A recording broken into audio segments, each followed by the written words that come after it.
Assalamualaikum warahmatullahi wabarakatuh. Jumpa lagi di channel Utechnoid. Ini adalah sepeda yang pernah saya rakit kalau nggak salah di bulan Ramadan tahun kemarin, dan ini belum genap 1 tahun, tapi baterainya sudah mulai bermasalah. Karena baterai ini dirakit menggunakan campuran baterai bekas dari laptop, maka kita tidak tahu masing-masing selnya apakah balance atau tidak, apakah seimbang atau tidak. Untuk itu, jika ada salah satu sel baterai yang drop, maka dia akan mempengaruhi seluruhnya, karena BMS akan mendeteksi salah satu sel baterai. Jika salah satunya terjadi drop, maka BMS akan langsung cut off, walaupun tegangan baterai yang lainnya masih full. Sekarang kita akan melakukan pengecekan internal resistance dari baterai ini. Karena pada perakitan baterai bukan tegangan atau kapasitas saja yang kita cek, tapi internal resistance-nya juga. Pengaruhnya apa di internal resistance? Karena ini adalah sepeda listrik yang membutuhkan arus beban yang sangat tinggi, maka diperlukan baterai dengan internal resistance yang kecil. Karena internal resistance akan mempengaruhi kekuatan atau arus pada saat mendapatkan load atau beban.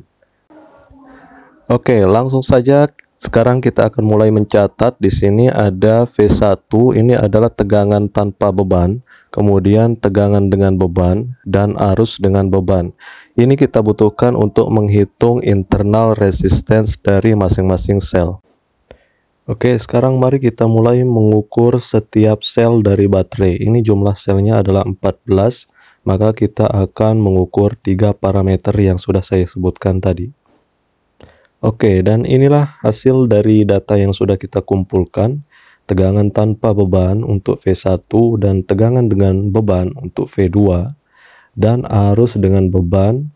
Kemudian kita akan mengukur nilai internal resistansinya menggunakan rumus V tanpa beban dikurangi V dengan beban dibagi dengan arus dengan beban, maka akan ketemu nilai resistansinya dalam miliohm. Setelah kita lihat di sini ada satu sel dengan nilai resistansinya yang 2 kali lipat lebih besar dari yang lain, yaitu 106 miliohm. Nah, kemungkinan inilah yang menjadi penyebab kenapa ketika kita laju dengan kencang sepedanya, maka BMS langsung cut off. Karena baterai inilah yang lebih dulu drop di bawah tegangan 3 volt dibanding yang lain. Dan itu akan mempengaruhi semuanya sehingga BMS akan cut off. Inilah nanti yang akan kita ganti selnya menggunakan sel baterai yang lain. Usahakan untuk menggantinya dengan baterai yang internal resistansinya hampir sama dengan semuanya. Untuk mengukur internal resistance menggunakan wattmeter seperti ini, maka yang teman-teman butuhkan adalah beban. Di sini saya menggunakan beban berupa resistor 2 watt. Saya paralel 3, jadi kira-kira 6 watt ya.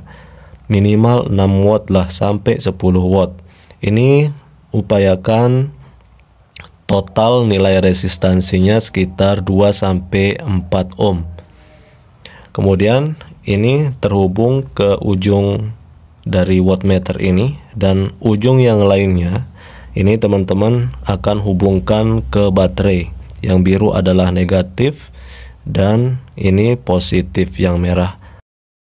Oke, terima kasih sudah menonton. Ini saatnya kita merakit ulang baterai dengan baterai pengganti yang sudah kita cek dan layak untuk digabung dengan baterai yang lain.